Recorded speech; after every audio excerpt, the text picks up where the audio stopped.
And Greg, I did send you a little bio a few minutes ago. I don't know if you got it. Yes, I got that. Okay. Yes.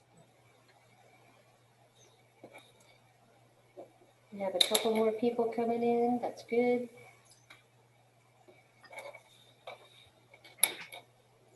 So this being a workshop, we don't have a chairman or a vice chairman and a committee all here. So if you would allow me to take the opportunity to call this meeting to order, and if we could all rise for the Pledge of Allegiance.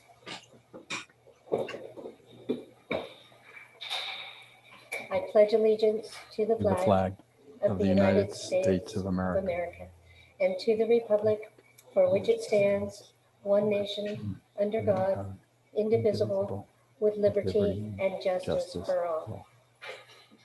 Thank you. Okay, everybody that's here, you're going to have a fun evening, I hope. Games are always fun, but we had the opportunity from LGC and Paul Zajkowski to present this to Loomis, and we took him up on his generous offer because he's doing it pro bono. So at this time, LGC works in association with SACOG, and I'd like to welcome Greg Chu, Senior Planner from SACOG, to do an introduction. Great. Thank you, Mary Beth. For those of you that aren't familiar with the Sacramento Area Council of Governments, or SACOG, we serve the 6-county Sacramento area. That's 6 counties and 22 cities, including working with Loomis. And one of the things that my agency likes to do is to provide direct technical assistance to jurisdictions. So we've had the Local Government Commission, or LGC, provide some technical assistance to the town of Loomis over the past year. And this is a continuation pro bono, just an extension, what we're going to do tonight. So with us tonight is Paul Zajkowski. He directed the Local Government Commission's programs related to community design from 1995 until January 2019, when he transitioned to a part-time specialist position. That's another word for part-time retired and part-time not retired. While at LGC, he has worked on over 250 communities to improve conditions for infill development, walking, biking, and transit, and help facilitate participatory design charrettes in over 100 communities. He is certified to facilitate workshops on walkable communities, safe routes to schools, complete streets, and designing for pedestrian safety. And I think you're in for a real treat tonight. He's really good at interactive workshops. So with that, Paul Zajkowski. Great. Thank you, Greg. Thank you, Greg. Thank you, Mary Beth. So I have to start out by confessing that this is a presentation that we actually developed almost 20 years ago. And it was around the issues of, how do we convey what density and more compact development means? So the images you'll see, I didn't have a chance to sort of update it with new examples, but I think they'll get the message across that sometimes density can actually work really well.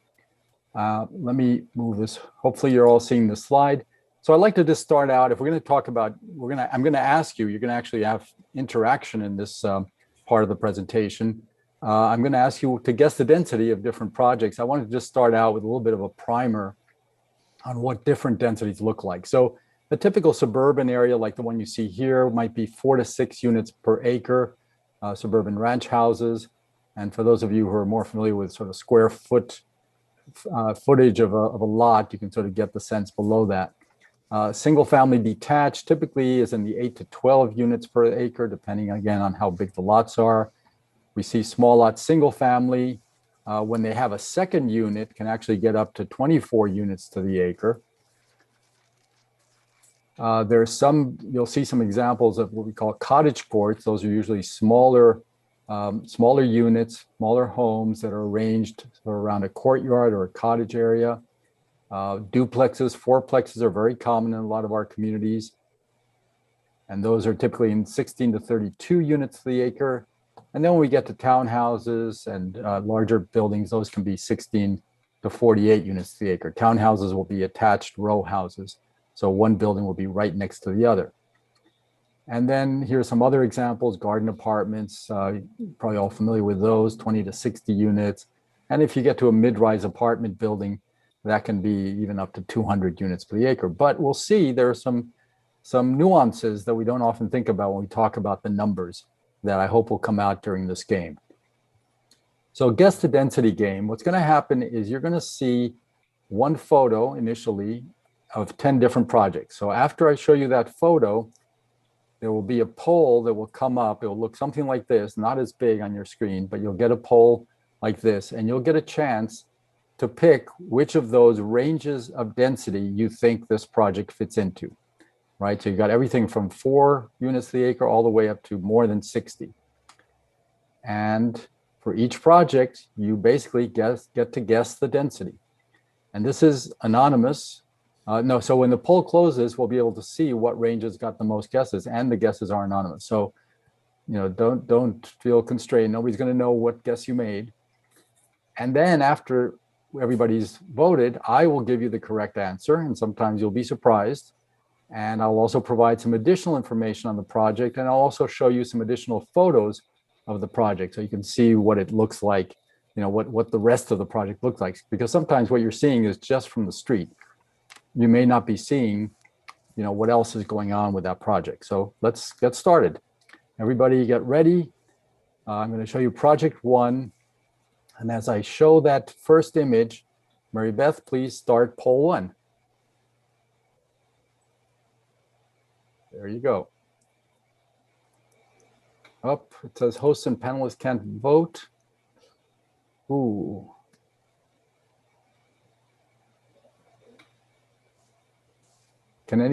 Are folks able to vote, or is it not letting you? Oh, it's not letting us. Ooh. I think think Mary that's Beth- because it wants them as attendees. Oh.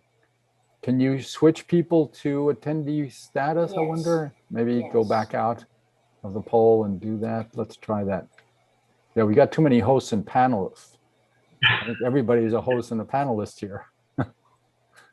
That may be the challenge. Okay. And you may have to close the poll down and start it after switching people. I don't know, Mary Beth. Okay, let me try it. Get everybody over. These are the challenges with Zoom. So bear with us here. And by the way, so after we go through the game, which as I said, it's 10 projects, I will do a short presentation, which I hope you'll stick around for, just on these issues of compact development and why it's become a bigger issue recently, what communities are doing about it, what kinds of concerns come up, and also a lot of the advantages that folks find in living in more compact housing. It's not for everybody, but there are a sizable number of people who do prefer to live in smaller units and be in a more walkable environment. Okay, let's try this again. Oh, okay. Can folks vote? Can you all? Any attendees, are you having issues voting?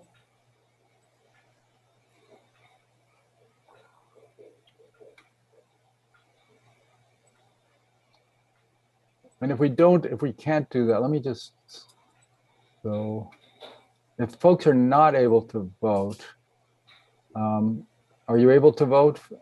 Folks who are out there as participants, let's see. I'm not seeing anything register on here. That's why I'm.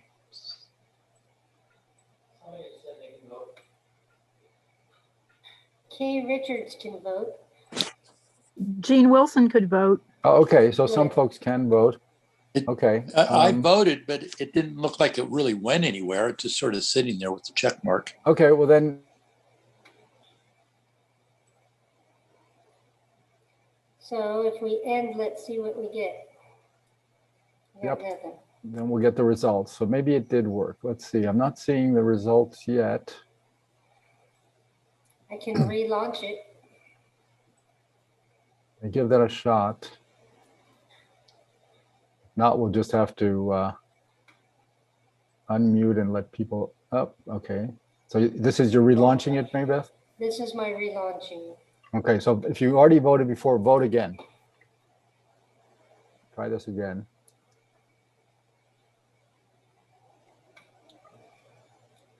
Oh, strange.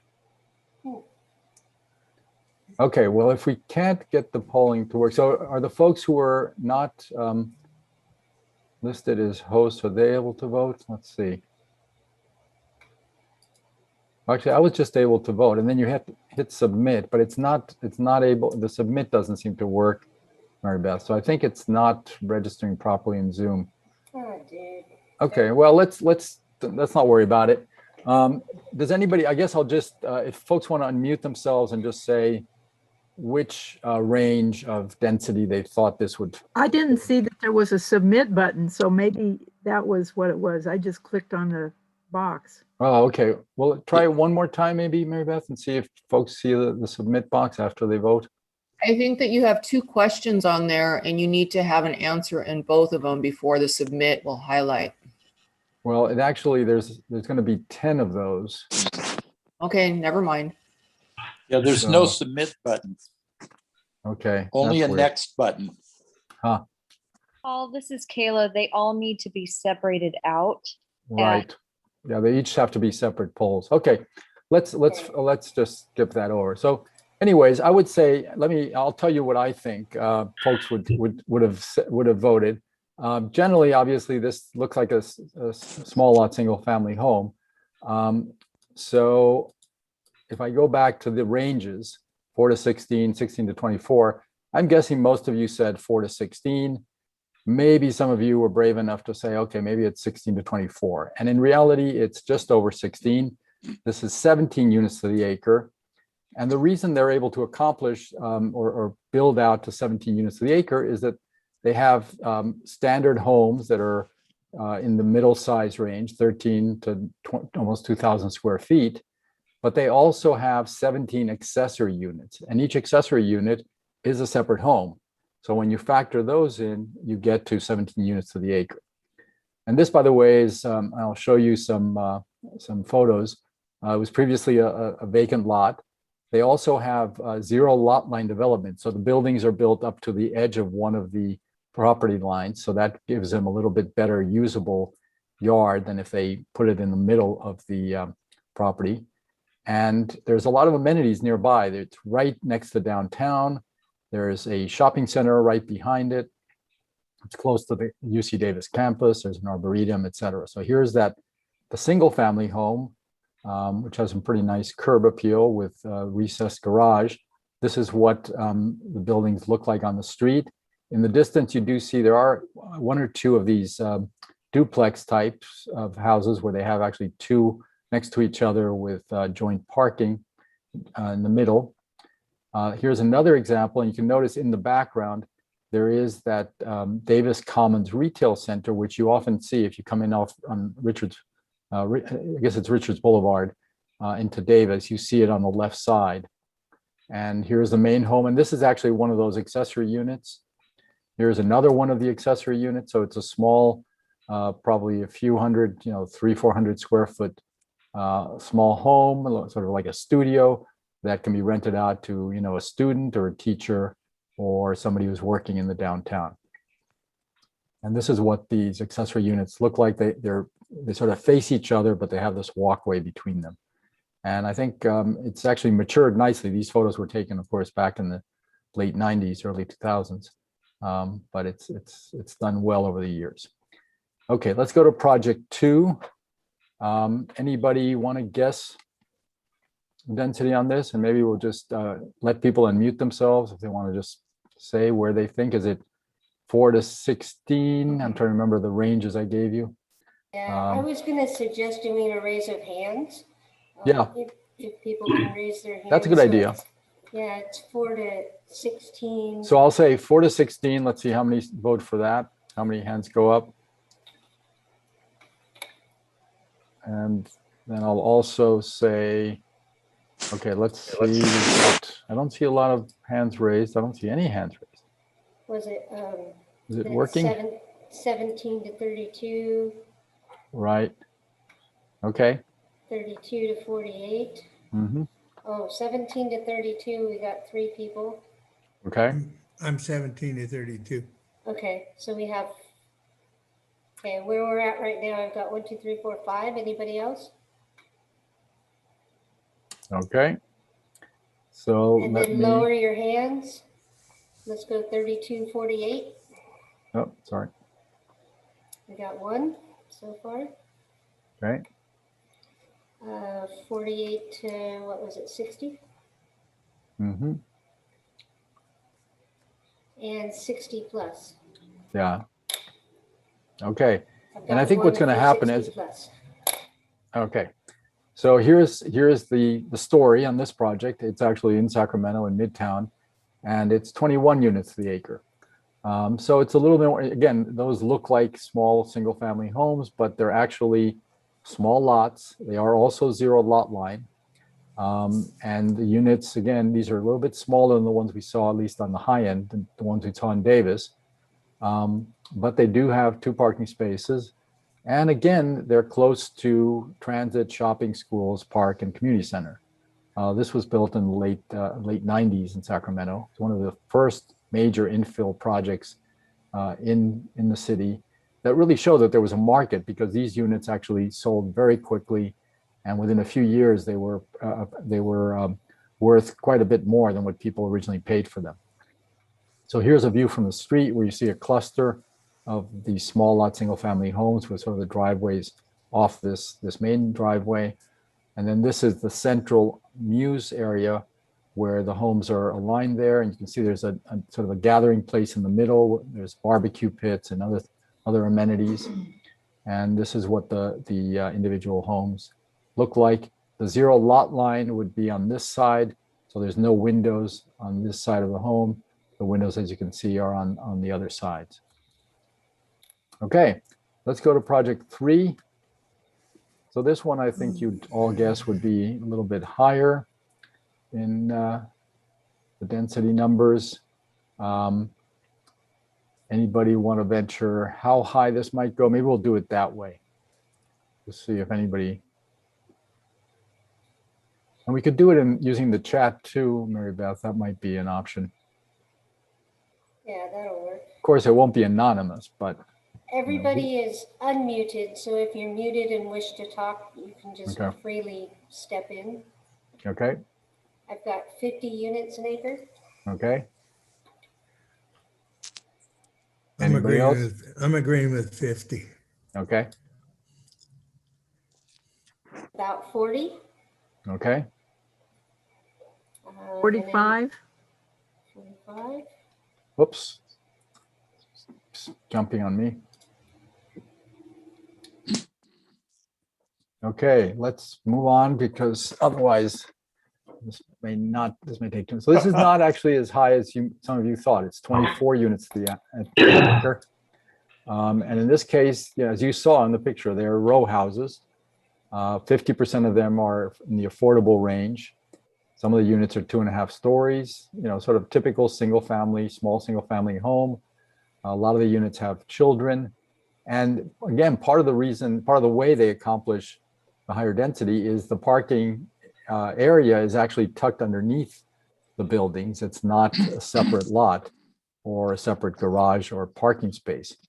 And this is very close to shopping and the new town center that the city of Brea built in the mid-90s. So let me show you what this project looks like. So there's the part that faces the street. These are just visitor parking out here. This is, they're arranged around these sort of central court areas with some public art. Another view of that, you can see that they are attached in different directions, you see them. And then the parking there's an alley in the back that provides access to the garages. So that's one of the ways they've gotten it, to the density number to what it is by not using up too much extra land for, at-grade parking. Project 4. Some of you who've been in Midtown Sacramento may recognize this one. It's the St. Francis Apartments. And any guesses on this one? Shout out or chat or however you wish to proceed. Yep.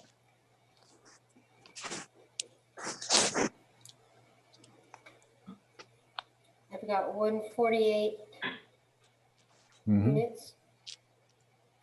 I don't 50. remember all those numbers. Yeah, I know, it's hard.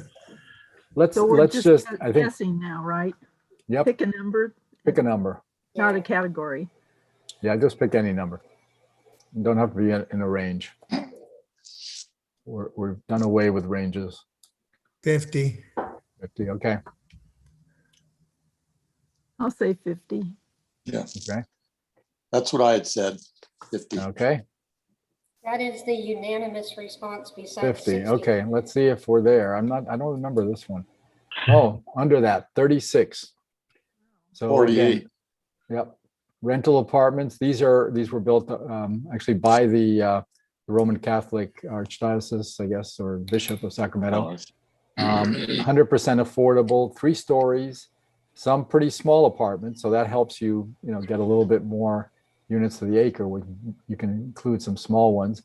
They don't have 2 parking spaces per unit, which is typical in most suburban housing developments. And it used to have, some other things. Now it's also very close to the school, to the church, playgrounds. It's right across from Sutter's Fort as well. So there's a park right in front of it. So here's what it looks like from the street. Sort of stoops and stairs out in front. Another portion of it takes up almost, I guess, about a half of the block that we see here. And another section with a balcony, and you see people hanging out there. It's actually it stood up again. It's been around for over 20 years now and still looks very good. Project 5. Okay, let's see how many guess this one. I'm guessing this will be a little bit more of a challenge, but let's see. Any guesses? Nothing yet. So we're up to just calling out a number. So Mhm. anything from 4 to 60. Yep. 50. I'd say 60. Okay.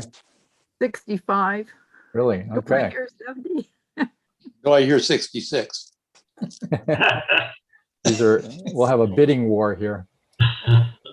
Now, we're guessing number of units rather, or are we supposed to be guessing the DUA? No, units per acre, not the total number of units. Units per acre. Oh, units per acre. Yeah. Yep. Units per Okay, acre. that's why it's been lower than I think some of our guesses. Right. It's units per acre. So it's not the total number of units. So let me go forward with this one because this one's a little bit tricky in that these are basically several different sites in the city of Santa Monica. These are 40 units to the acre. Some of them are 2 stories, some are 3. Again, some are pretty small, and even the larger ones are pretty small.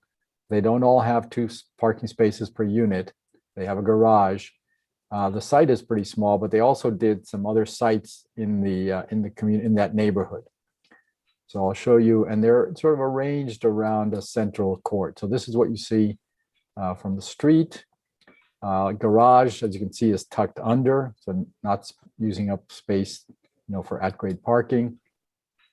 This is as you approach the entrance to the main courtyard. Here you can see that courtyard area that's between the 2 larger buildings and the view of the central courtyard. Okay, project 6. Let's see Ooh. how our guessing goes. Oh. Okay. Remember units per acre? Yep. And call out a number. 60. 60. Okay. Okay. 60, that's okay. Mhm. Got 130. Okay. All the rest are 60s, 48, Okay. Let's 47. 47. I think we should have prizes if anybody hits the exact number, If we were doing this in person, we could, oops, there it goes. It jumped ahead of me, 42. 42. Oh, Wow. wow. So again, these are stacked flat. So this, even though it looks like it's sort of a bit of a townhouse or row house arrangement, they're stacked flats.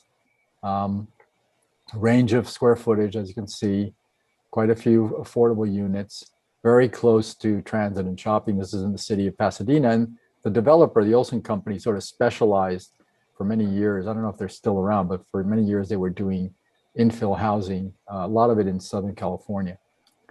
So this is, again, the view from across the street. Here's another shot. You get sort of these corner balconies on some of the units. And it's on a pretty busy street. And then what you don't see from the street is that there's a back portion where the garages are accessed from. So the garages are through this parking court that you see here. Okay. The majority on that last slide was 60 plus, so Right. that's very Yeah. So interesting. you're all guessing higher than the actual numbers, but that's okay. How big was that site? What was the acreage on that site? Let's see. It was 0.89. So 0.89. yeah, less than an acre. So they fit in, 38 space for 38 residents into, less than an acre, 9/10. And larger type product. Yep. Yes. Okay, let's look at project 7. I know the architecture is, not probably the one that most people would pick, but, very modern looking architecture. This one's in Little Italy area of San Diego. So let me just jump ahead. We'll look and see. We'll take no guesses anymore. 50 units to the acre on this one. These are townhouses, as you can see, they're row houses, but they also have some accessory units that are off in the back of the garage. And again, now this one is interesting, only less than 1 parking space per unit. So this is near the downtown. It's an area where there's a lot of transit. And I think they just figured they did not need to put as much parking in. There is a garage, however, less than half an acre on the site, 18 units, a great location near the waterfront, near Little Italy, a lot of, amenities nearby. So here you see it again. Now, one thing you may not notice is that these units back here can be sort of live-work spaces. So you could have, here are the garages, very compact. They don't waste a lot of space putting in garages. And here you can see, somebody who works from home could have their studio or their office on the ground floor and live above. And this is the entrance to the accessory units that I mentioned that are also included. And again, we see those live-work spaces there. Here you can see how compact those parking areas are. They really didn't, sort of waste extra space. Oops, I thought I had, that's odd. I had I have an example of one of these buildings where they actually have, one of the owners had put in a lift. So he squeezed 2 cars into a space for 1 car. And he's actually, you can see it when it's open. So I guess that was his addition to the apartment, to the house. Okay, we're almost at the end. Now, project 8, this is in the Bay Area. You can see this is mixed use. You've got actually an excellent pizzeria on the ground floor, Amici's, down here. They also have one in Vacaville, if anybody's on the highway and gets hungry. Anybody want to guess on this one? I guess I've got 140, 40, okay. 64, 50. 64, okay. 50. 50, okay. So let's see. I think you're all going to be on the low side on this one. Well, yeah, you're pretty close. So there's 2 different phases. There's 50 in one phase, 70 in the other. So these are rental apartments. And again, you can see the square footage is on the smaller side, but up to 1,400. They don't all have 2 parking spaces per unit. They have that mix of uses with the ground floor. And they do have some larger units. They have 3-bedroom units. This was in a redevelopment area, very close to transit. It's right on the main street of Mountain View, near City Hall. There's a Center for Performing Arts just down the street. So a lot of things happening nearby. Here is a view of on the side street of sort of the development. It's a larger site than the ones we've seen before. Some central sort of open space area with some art. And there's also a clubhouse back here and some additional, I think this may be visitor parking, or I'm not sure. I don't actually remember if the the parking, I think the parking is, some of it is below grade, and then some of it is probably visitor and extra parking there. Okay, project number 9. Let's see if anybody guesses this one. And you Yeah. can go above 64. I think that was, the last category was 64 plus. So if any of you want to guess more than 64, you're able to do that. 55, 60, 70. Okay, I'll go with 70. 60. 60. Okay, that's been a popular 55. choice. Oh, sorry. Why it jumps around on me. Okay, so let's look at this one. This is Unanimous 142 units the acre. So I don't think anybody was even close on this one. And the reason that they're able to basically squeeze that many units in is that you'll notice the units are quite small, 625 to 900 square feet. So these are, studios and maybe 1 bedrooms. There is some retail on the ground floor, but they did actually provide 2 parking spaces per unit, which is pretty surprising to me. Structured parking, so it may go down, 2 levels on just a third of an acre. So it's a very small site. And again, this is in Santa Monica. It's close to, close to transit, park, community center, YMCA, 3rd Street Promenade, which has restaurants and all kinds of stores and so on. So great location. And here you see, there's not a lot, you can barely just see it from the street. So there's parking clearly at grade behind the retail, and then probably 1 level down, and maybe even 2 levels down, because that's a pretty small site to put 2 parking spaces in for each one. What does the phrase structured parking mean? I think what we meant by that was that it is a garage, that's multi-level. So it's not at grade. It's not just, a surface parking lot. We have a question of how many of these are accessible? I would guess that all of them are, because there's an elevator, for this building. Once you go over, 2 stories, they're going to have an elevator. And the last one, and I'll guarantee nobody guesses the density on this one. Also in San Diego.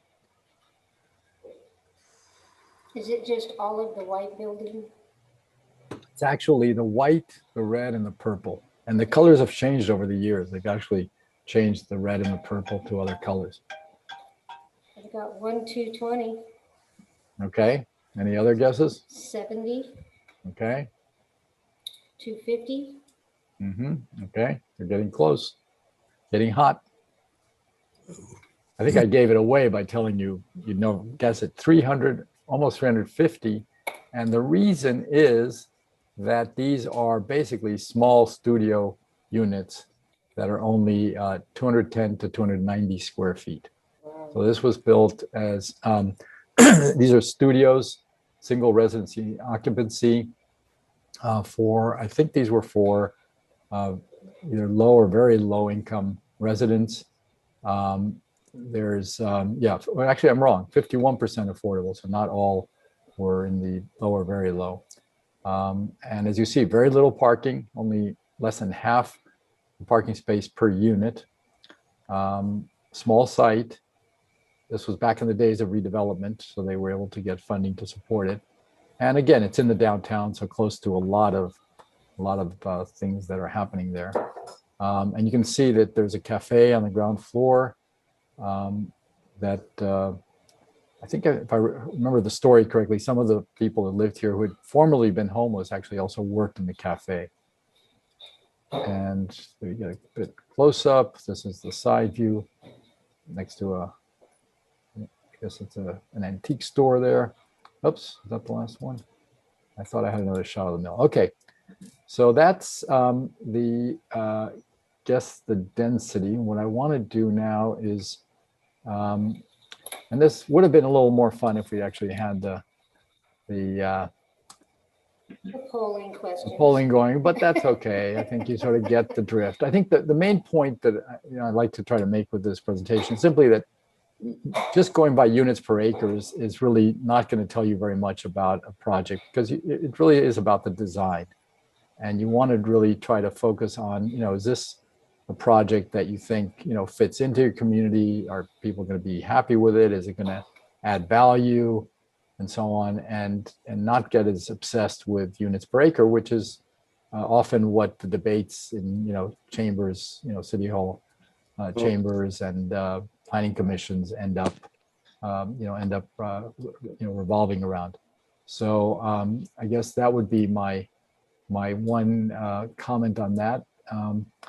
And we still have a little bit of time. If any comments, questions, anybody want to add to the discussion on that? Were any of those considered affordable? Oh yeah, there were quite a few.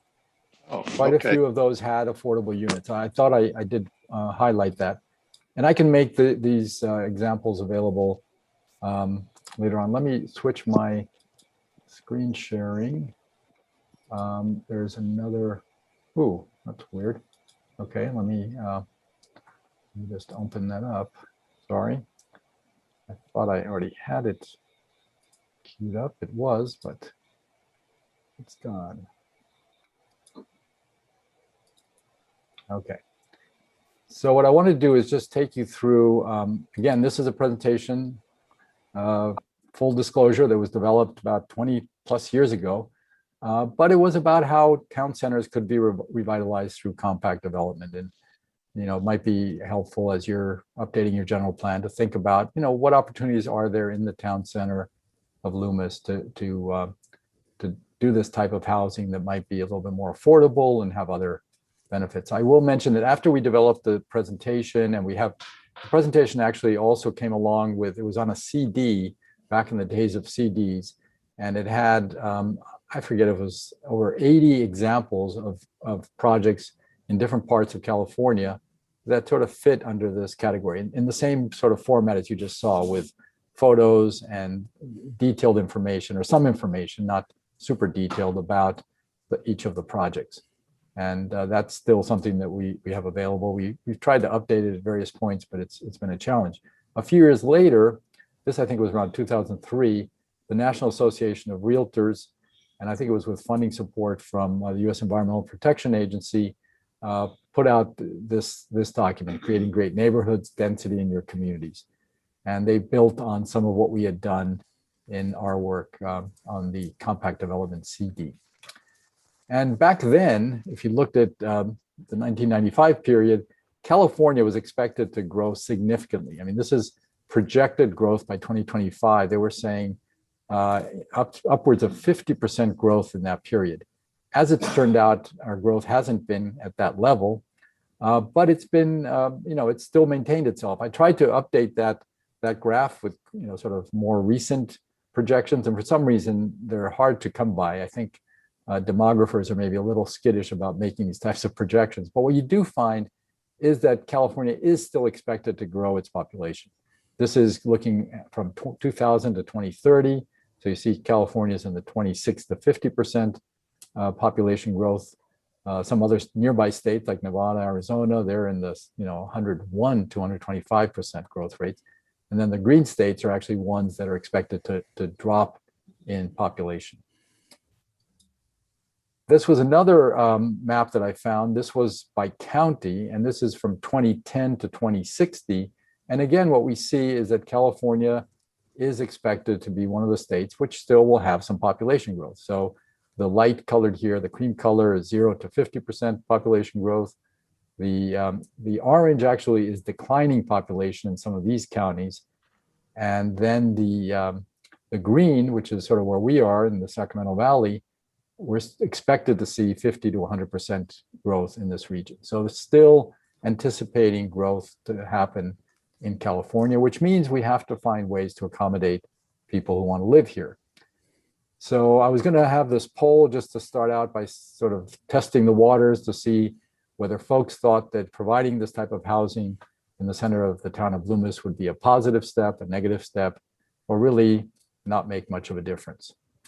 So I don't know if anybody wants to chime in. Again, we don't have the poll to work with us, but I'm just can either Anybody? shout out or type 1, 2, or 3. Yep.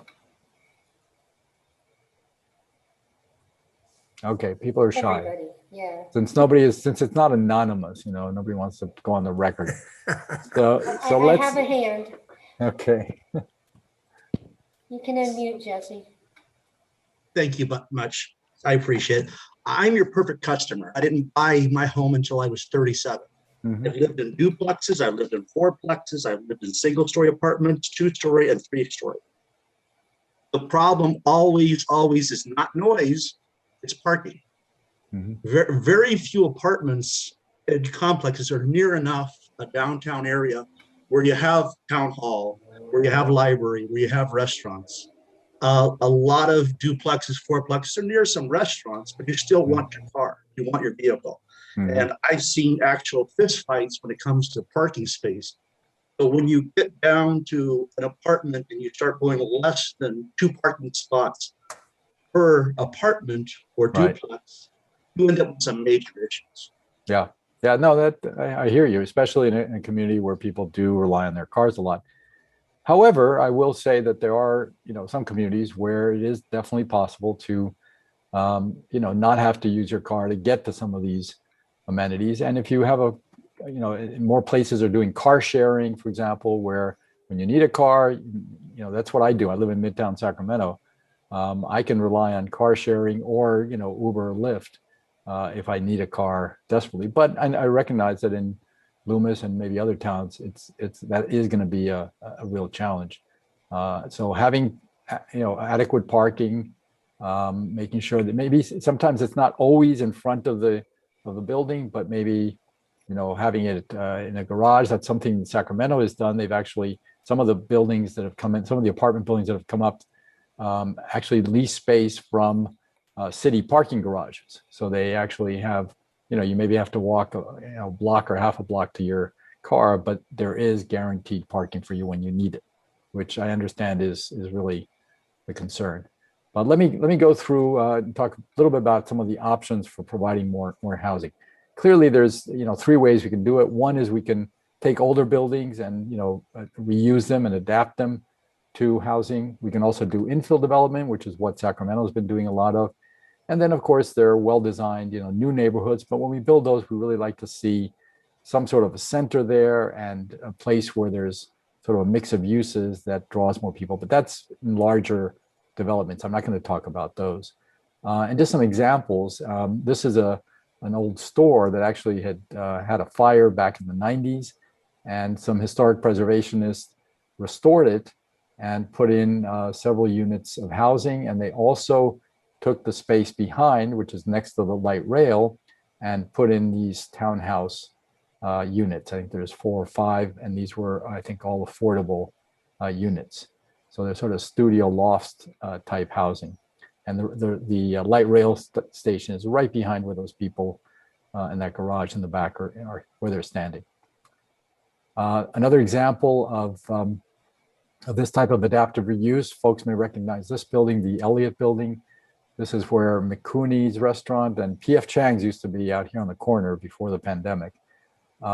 This was one of the first sort of mixed use projects in downtown Sacramento. They took this older building, which had been here for many years, I think built in the 20s, and they converted the upper stories. I think there's offices on this level, housing here, and they added, you can see just the top of an additional story on top.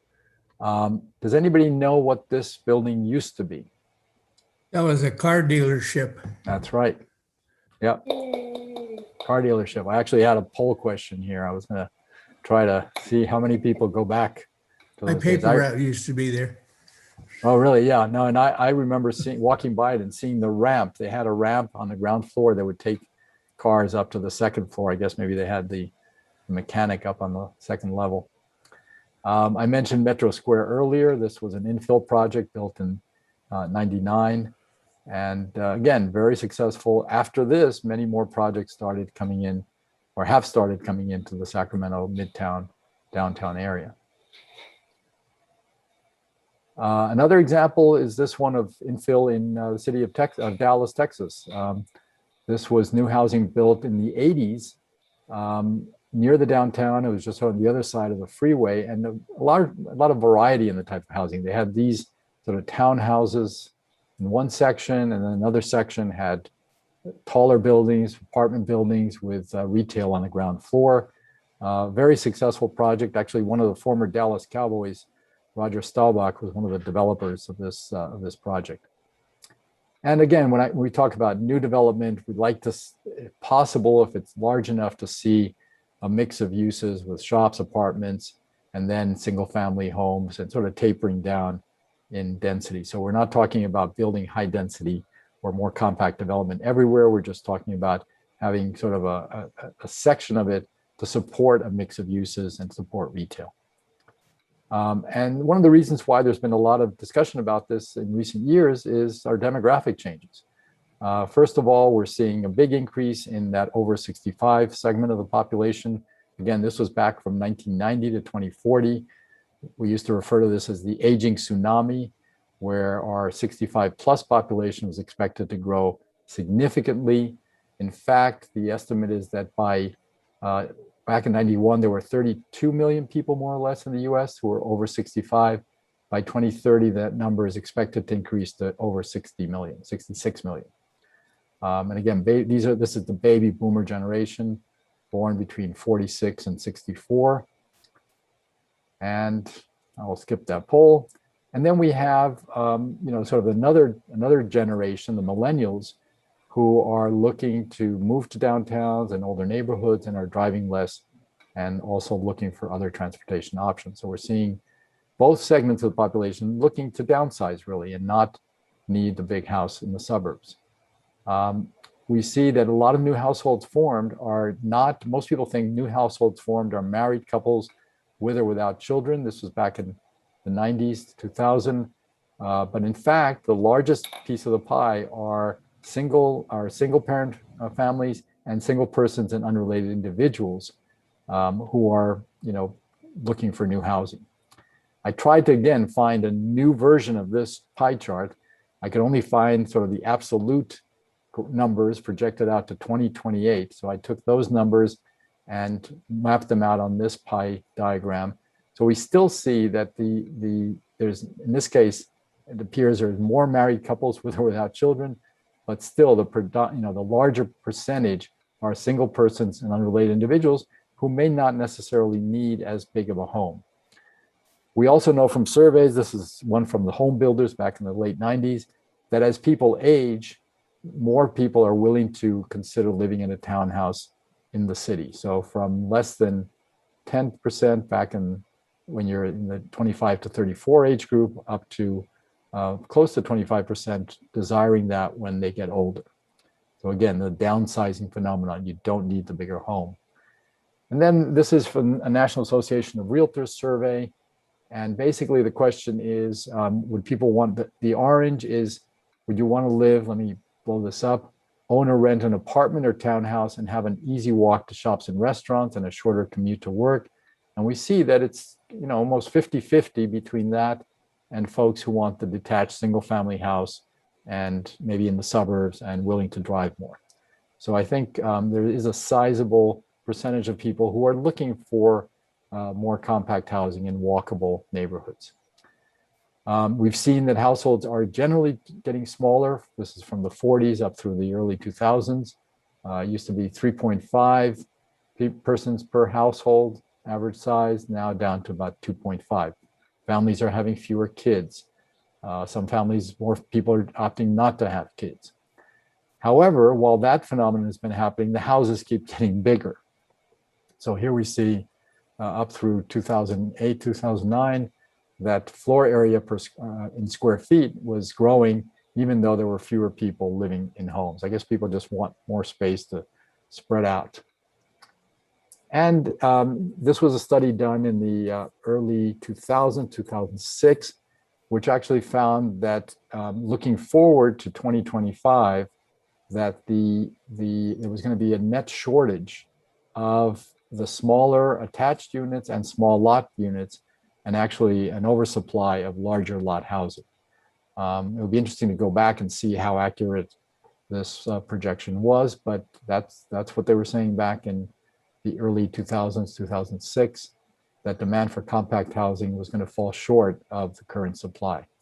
So we either built more or we had that shortage. And there's a lot of advantages to living in a town center. I'll go through those quickly. We all know that housing prices are going up.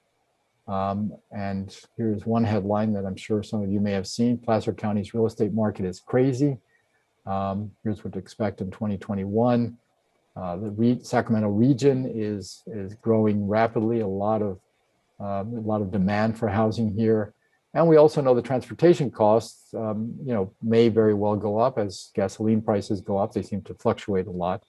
So when you live in a more compact neighborhood, you may be driving less. You may be able to afford, more housing or a smaller home, or even rent at a lower rate than if you're looking for a larger home.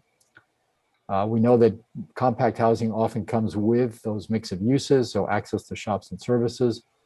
This is actually a new development that was built in San Diego called Uptown District, where you have housing, and right nearby is a Ralph supermarket, which is tucked behind these stores. So you don't see the supermarket or big parking lot. The supermarket is in the back and the parking is below. Some of it's below. Some people like to live close to where the action is. This is a neighborhood of downtown Denver that used to be abandoned. It was older buildings in the, I think this is in the 80s and 90s. They started rehabbing these, and now it's sort of the place to go. It's where the action is. Obviously, when you have higher density housing, you can support transit. So in San Diego, that means a lot of infill housing with the type you see here, close to the trolley. And perhaps in Placer, that might be, if you're in the town center, access to the Placer Commuter Express. I mentioned, I showed you this image before of this type of housing. So you have more variety of housing types, including live-work type housing or loft housing as well. Here's where I put in the photo. So there's the live-work, and there's the fellow who's added a second story to his garage to fit the two cars. That's cool. Yep. And I also meant there's also other types of variety like the accessory unit. So again, for somebody just starting out, single person just starting their career or a student, they don't need a big house. A small accessory unit is something that can be added. A lot of cities are making it much easier now for homeowners to add accessory dwelling units just to meet the need for more affordable housing without having to, build out further into other areas. There's also, of course, protected play areas and daycare. Some of these projects come with that. This is one in Sacramento. And sometimes you get amenities like, a pool or a community center or things like that. Now, when I used to give this presentation, I'd also go through a lot of the sort of social, economic, environmental benefits. I'm not going to go through those in detail, but I think I've already covered some of that. The ability to increase housing options, provide more affordable housing, revitalize older neighborhoods, which I think that Denver example is a great one. Preserve historic buildings, as we saw with that Sacramento example. Support the businesses that are already in your town center.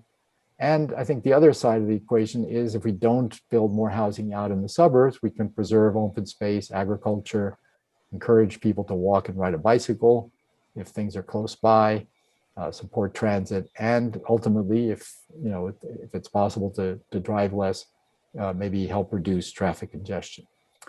So I was going to throw this poll at you to see how many people would guess this one. Anyone want to venture a guess on this one, where multi-stories were first built?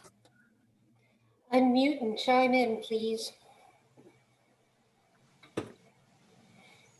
Cairo. Okay, that's not a bad guess. Rome. Paris. Paris. Okay, now you're all hitting the nail on the head, I would say, because actually there are some stories about the Tower of Babel. We don't know exactly where that was or if it was built, but maybe my history is wrong. But we do know that Rome had built multi-story buildings.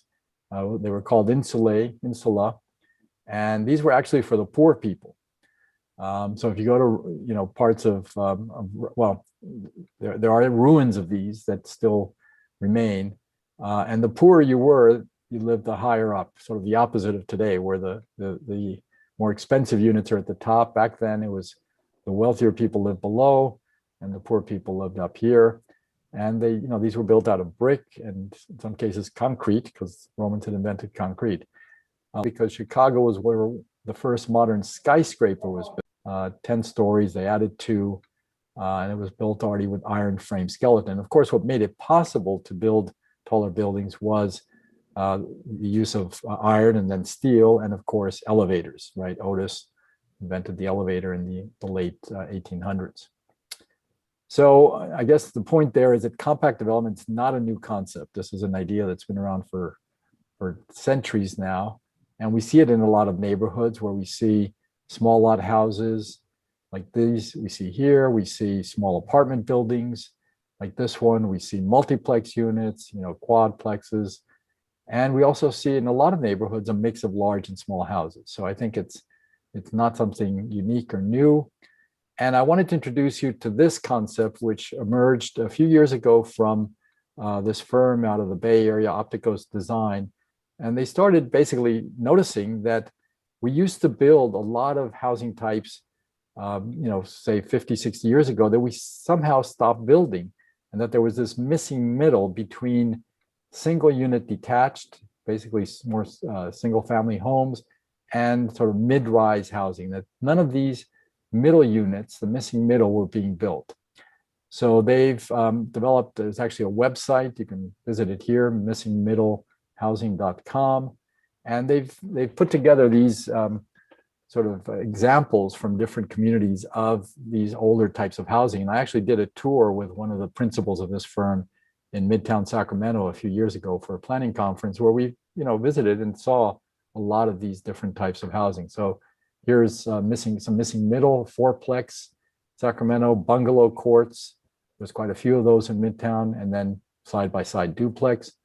Here's examples from another city, and this is in the Bay Area, Alameda. Again, different types of missing middle, stacked duplexes, fourplex, another fourplex, and again, a bungalow court. And this is Berkeley, mansion apartments, mansion apartments up here, another bungalow court, stacked duplex, right? One is on the ground floor, the other one, you open the door, you have stairs taking you up, and then a fourplex. And then they basically analyze each one of these and sort of look at, how many units per acre can you get out of these different types, depending on the size lot that you're on. So this gets into some detail. I'll just skip through these quickly. So that was for duplexes that were stacked. This is for bungalow courts, where you can accommodate up to 33 units to the acre. If you think about these, there's a project up in Chico where they built a number of these, and the developer was telling me that they all ended up being purchased by teachers, and they had this great little community of, I think it was like 8 or 9 teachers that lived. They were not married, I think, or maybe 1 or 2 were married. They're starting their careers, and they all lived in these these little units in the bungalow court. Courtyard apartments, I think a lot of these are examples that fit nicely into a single family neighborhood as well. I definitely see that in Midtown Sacramento, where it's a lot of single family, but then a lot of these types of missing middle. And then 4 and 6 plexes, and then the townhouses where, and in terms of density, you can see you're getting into the 28, 35 units to the acre, again, the 20s, and so on. So these are some of the things they talk about in terms of the characteristics of this type of housing. It's often in a walkable urban context. It appears to be, its perceived density is often lower, but it actually, as we saw from the numbers, is in sort of that medium range of, 12 to 30, 34. They're often small but well-designed units. There's actually been a greater interest in designing smaller units. There was a book written a few years ago. I'm remembering the author's name. I'm forgetting the name of the book, Susan Susanka, on the Not So Big House, I think it was called. So there's been more interest by designers and architects in these smaller units. They have a small footprint, and they blend densities. And they don't let off-street parking drive the site plan, which often is what happens when you have to accommodate a lot of parking, especially if it's at grade and you can't afford to build, underground or structured parking. Constructions, because you're not going very high, is usually pretty simple. They do tend to create community and they are marketable. So I think that's the argument that Opticos made for missing middle. Now, we do recognize that there are obstacles to this type of town-centered compact development. In many communities, higher density housing has a bad image. There were some terrible examples built in the 50s and 60s in many cities, including where I live in Sacramento. And many people associate higher density with barrack-style public housing like this, or some ugly high-rise building, although this one may not be all that ugly, but it doesn't look great. Ugly low or mid-rise buildings like this one, or just buildings that don't quite fit into the neighborhood, or that are poorly maintained. So I think that's the rap that higher density housing has gotten.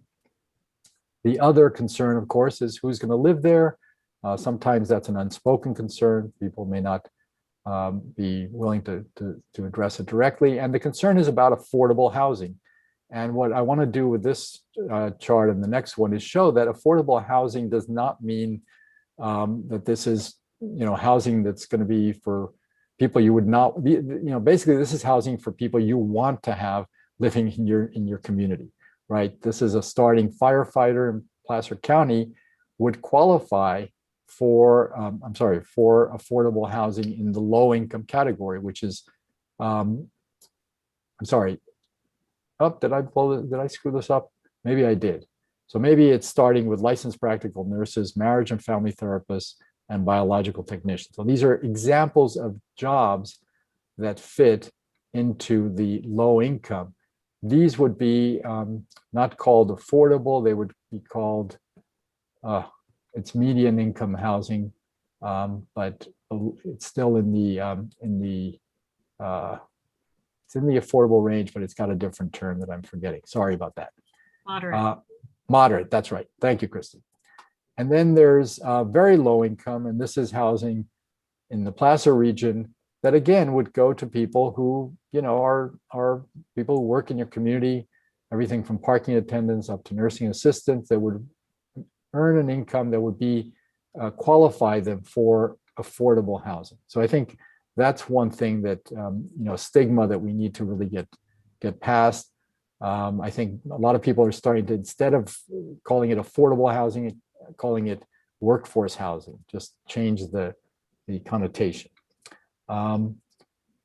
And I guess I was going to throw this question back at you to see if anybody's opinion about compact housing had changed, but I will stop there. I think I went a little bit over. It's now 5 minutes after 7. So I don't know if folks need to get to dinner, but I'm happy to stay on if people want to chat or have any questions. So I'm going to stop the share. I know I sort of rushed through that. Hope there was something new in that. I think for some of you, this may be old hat, but I think there are some concerns about more compact development that I think are useful to address. And that was the intent when we first developed this about 20 years ago. It would be nice if we could update it with some newer examples. There are a lot more examples now than when we put this together. We really had to dig deep in some communities to find good examples. But the nice thing is, in the last 20 years all throughout California, we've seen some really nice examples come up of more compact housing, really in towns and cities all over the state. And if any of our attendees wish to make a statement or anything, just unmute and speak. You're more than welcome to do that. Do you have any suggestions, recommendations, questions? They're all I crickets. do see a note from Russ saying that public housing was not so bad because it had outside open space for kids to play. Yeah, no, that's definitely true. And I think the one wrap on that type of housing was that it wasn't really clear who owned that space out in front of the home. So there's actually some great examples from some cities where they actually sort of added on porches to some of those units that you just saw as sort of barrack style housing, and it made them people started really taking care of those areas. They were better tended, and it actually reduced problems with vandalism and crime and so on. So I think there are some good solutions for those types of buildings. Oh, Jean, go ahead. The first time you asked the question about it was positive or negative or whatever the third option was, I thought one of the things that struck me about the 10 that we looked at was how few of them felt like they would be compatible with what we would have in Loomis. Right. Now, there were more of those in the second batch of things you showed us later. Right. So seeing those other kinds that we saw later would have been helpful if we were actually answering that first question, because when you see mostly things that are way bigger than we would put in Loomis, and we're not going to build probably 4 and 5 story, because I don't think the fire department would want things like that, and it kind of wouldn't be compatible. I also I'm one of the people that doesn't like the alley loaded, partly because I think about heat island effect and adding more asphalt. For the village, they sort of proudly said, well, we'd be putting in more paving than if we just put street parking. And I thought that doesn't sound too good for me for heat island. And there was no room to put any trees. And several of these things, some of them did have trees, but especially if they had some open space. But that's one of the things that struck me, is so many of them didn't have spaces for trees, which is something that we cherish here.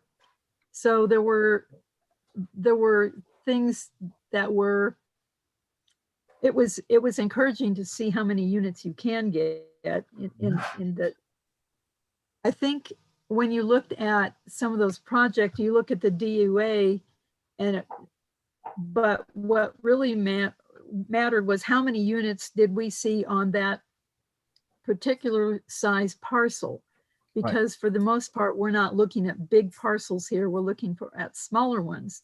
So it was encouraging to see that you could get something that would be helpful on a relatively small parcel, the kind of size of things that we might be able to do here. So there was a lot of positive, I think. Yeah, no, thank you. I think, again, I had to tell you at the front end, this was not customized for Loomis. Right. And I didn't have time to go out and find examples that would fit in. But hopefully you saw enough range of examples that I think you mentioned that you got a sense of how some of them could work. And ultimately, you want to have examples that do fit the community to really sort of get the message across. I agree with that. And I did write down the website for the missing middle. That was an interesting observation. When we lived in San Fernando Valley, a lot of the housing there was built post World War II. And the typical houses were, I don't remember the lot size, we weren't in one of those, but they were nearby. The typical houses were 1,200 square feet for the 2-bedroom, 1 bath, and 1,500 square feet for the 3-bedroom, probably 1.5 bath. Right. And those were considered perfectly adequate for a family of, say, 3 kids. Yep. And we've just watched the housing sizes go up and up and up here. Yep. No, that's definitely true. I mean, I showed that one chart of how, housing sizes have reduced, but the size of the the footprint of the house has gotten bigger. So it is a dilemma, because the prices then are going to be higher because it takes more land. It's going to cost more to build those. So if we have an affordability crisis in California, we have to think smarter about building in smaller amount of space. And that I'll send out that book, the Not So Big House, I think it's called, by Susan Susanka. She has some great designs, and she basically says, focus on the craftsmanship and the design, and and you can get a wonderful home in not a lot of square footage. You don't need a lot of space if it's well thought out how to design the home. The other point that you've talked about the millennials, and I've heard that about where the millennials want to live, except I'm also seeing articles in the paper, the Sacramento Bee, and some other places about now that millennials are getting older and getting married and having families, Right. that's not where they want to be unless, unless they have jobs that they really like that lifestyle. But a lot of them are now saying, well, now we have a family. Now we want to move to the suburbs. We want our single family house. So we'll see what happens with that demographic shift also. Yeah, and the pandemic too may have a negative influence in that people who are living in smaller spaces may want the bigger house further, in the suburbs because they don't have to commute as much. That housing development we're talking about there was New Helvetia. The advantage was it did have a lot of open space. The parking, they had a parking lot where you parked your car and then you walked to your house. There were virtually no parking spots in front of any of the buildings of the places. They were not owned by anybody that lived there. It had a clubhouse and that sort of thing. And directly adjacent next door was one called Sutter Homes. And Sutter Homes was all wood structure. I think they tore that down early on, but New Helvetia just got tore down, and they had a huge park. Southside Park is very close to that, and it allowed for you to be able to go to Southside Park, and if you were adventurous, you could get over to William Land Park, and they had the baseball stadium down there, Sacramento Solon. And to say nothing about all the houses that they tore down in the 50s and put up government buildings down on OP and Q Street down in there. I've lived in all those places. I had paper routes in all the places. And there were some significantly good things about some of that. And I can see it in some of the projections that you've shown. There's some advantage there. My biggest question is, I think I put it there, was Peter Calthrop did a study for Loomis. We paid a lot of money for that study.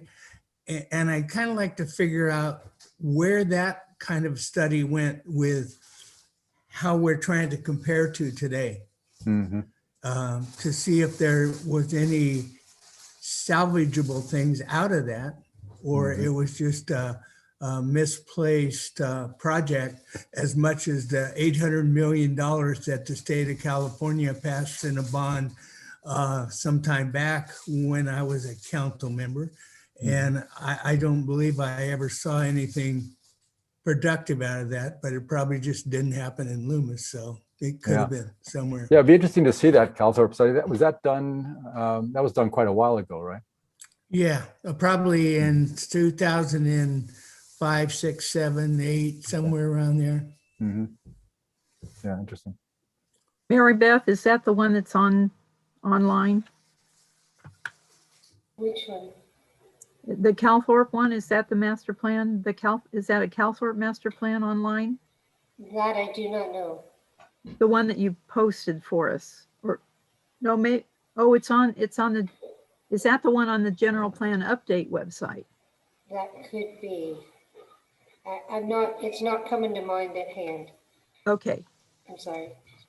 So I see a hand from Jesse. Yeah, Jesse, go ahead. Well, I guess the question comes down to, how do you convince a developer the market wants a 1,200 square foot house on a small lot, when the developer says, well, I can take that same small lot, I can go up 2 stories, I can put it 2,400, and I've more than doubled my profit.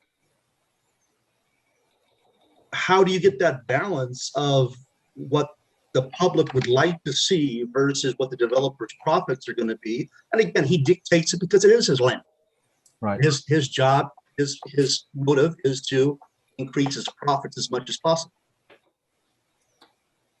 Well, I think, ultimately, developers are going to have sort of their type of housing that they're comfortable building. And sometimes, at least I've seen it in Sacramento, all you need is 1 or 2 developers to sort of say, okay, I'm willing to try some new things. And sometimes the city can incentivize that by the way you structure the zoning, in different neighborhoods and maybe provide bonuses for, more compact or, affordable housing. I mean, there's a number of ways to try to shift the market to get, I guess, the result you're looking for. It can sometimes be a challenge. You sometimes have to go out and hunt down developers who are willing to or who have experience doing that type of housing. There's, for example, a developer in the Stockton area, Dan Court, who sort of specialized in building, infill housing in the downtown when nobody else was doing it. In Sacramento, we've had a few developers like that as well. Now more seem to be jumping into the mix. But it's and I have heard developers also complain that sometimes I heard one developer from Portland years ago say that, he had at a certain point in his career, he decided he was doing suburban housing development, and he decided that he wanted to do something that was really adding more value to the community, and it was going to be sort of more socially and economically beneficial. And he started building infill housing in Portland. He said even though it did cause him a lot more headaches, but ultimately he felt more, rewarded by building that type of housing than what he'd been doing for decades. So it is tricky, and developers do often drive the process, but cities can, I think, help influence that. If I can confirm to Jean, the town center master plan was the Calthorpe and Associates report. Good. Well, I think it's getting late. I think everybody's probably hungry, so I hope this was helpful and useful. I think sometimes the game part people think is going to be more fun than it actually turns out to be, but we'll have to keep working on that. I think you have to be a good nerd in order to enjoy that kind of fun. That's right. Housing nerds. Yes. Thank you very much, Paul, and your whole team, and Greg, Choose, SACOG, LGC, and all. This was a great presentation, and I hope our audience was entertained. And I apologize for my lack of polling abilities, but I'm going to work on it. No worries. Thanks to everybody for tuning in. Thank you. Good luck. Thank Good you luck very with the much. general plan. Thank you. Thank Good you night, very everybody. much. Thank you. Bye. Thank you all. I appreciate what you've done. Good night, Russ. Hi, everyone. Bye.